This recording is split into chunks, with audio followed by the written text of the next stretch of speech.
नमस्कार दोस्तों, कैसे आप लोग? आज मैं डिस्कशन करने वाला हूँ रिलायंस की तरफ से एक बहुत बड़े आईपीओ के बारे में। देखिए रिलायंस जब-जब कोई आईपीओ लेके आ रहा है तो एक बड़े से बड़े आईपीओ लेके आ रहा है, क्योंकि तब जियो फाइनेंस का भी आईपीओ लेके आए थे और आज कंपनी मतलब इस जनवरी मंथ में ही कंपनी अनाउंसमेंट कर चुके हैं कि अपकमिंग 2025 में ही रिलायंस जियो का आईपीओ आने वाला है। देखिए मार्केट में एयरटेल ही आज मार्केट को मतलब आज आपको किसी भी टेलीकॉम कंपनीज़ के ऊपर काम करना है, तो सिर्फ़ के सिर्फ़ आपको भारतीय एयरटेल ही मिलेगा। ठीक है, वोडाफ़ोन आइडिया के ऊपर आप तो काम कर कर नहीं पाएँगे।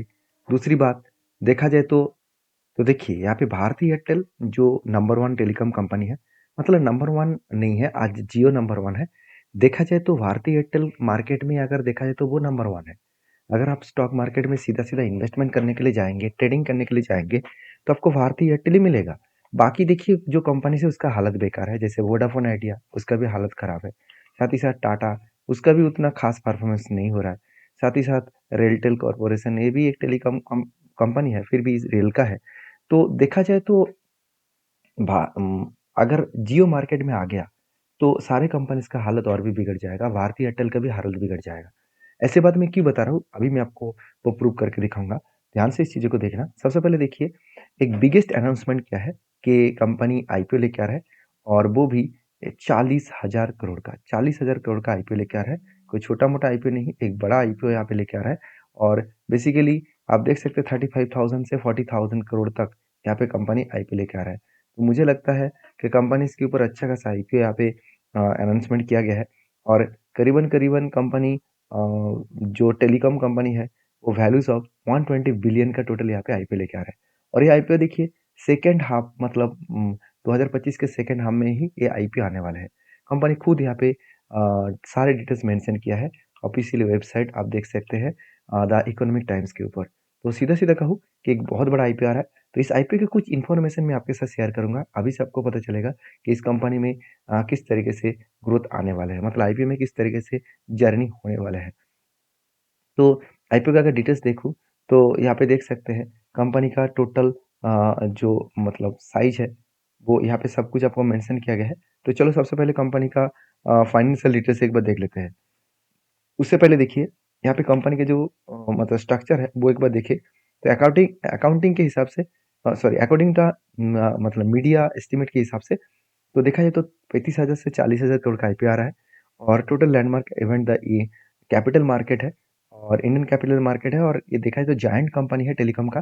करीबन 10 लाख करोड़ से भी ज़्यादा इसका वैल्यूएशन है। करीबन 120 लाख करोड़ का सॉरी 120 डॉलर बिलियन का वैल्यूएशन है। तो एक बहुत बड़ा कंपनी है और इस आईपीओ में कंपनीज़ के ऊपर कितना ग्रोथ होगा, उससे पता मतलब फंडामेंटल्स ऑफ फाइनेंशियल ही पता चलेगा। जैसे देखिए, कंपनी का फाइनेंशियल रिज़ल्ट अगर देखा जाए, तो कंपनी इस बार जो रिज़ल्ट 2025 में क्वार्टर 3 में रिज़ल्ट पब्लिश किया और पिछले बार का जो रिज़ल्ट था और पिछले सालों का जो रिज़ल्ट था, अगर देखा जाए, तो कंपनी के जो इस बार रेवेन्यूज़ है, बहुत शानदार परफॉर्मेंस हुआ। पिछले साल में तो 32,500 करोड़ था, इस बार वो बढ़ के हो चुके 38,700 करोड़ और रेवेन्यूज़ के साथ-साथ रेवेन्यू फ्रॉम ऑपरेशंस कितने ऑपरेशंस किए वो भी देखा जाए तो अच्छा खासा ऑपरेशंस किया, 19% का ग्रोथ हुआ और EBITDA मार्जिन और EBITDA मार्जिन जो मतलब टैक्स पे करने के बाद कंपनी का जो प्रॉफिट है, आप वो देख सकते हैं कितना शानदार है। करीबन 13,900 करोड़ से सीधा-सीधा 16,500 करोड़ के आसपास, जो पिछले साल को भी बीट किया, पिछले क्वार्टर्स को भी बीट किया। करीबन 18% का कंपनी का ग्रोथ हुआ, 30 मतलब बिट्स पॉइंट्स के बेसिस में। तो एक शानदार कंपनी रिजल्ट पब्लिश किया और इस रिजल्ट के कारण कंपनी में अच्छा खासा एक आईपीओ ले ज़रूर आ सकते हैं कंपनी।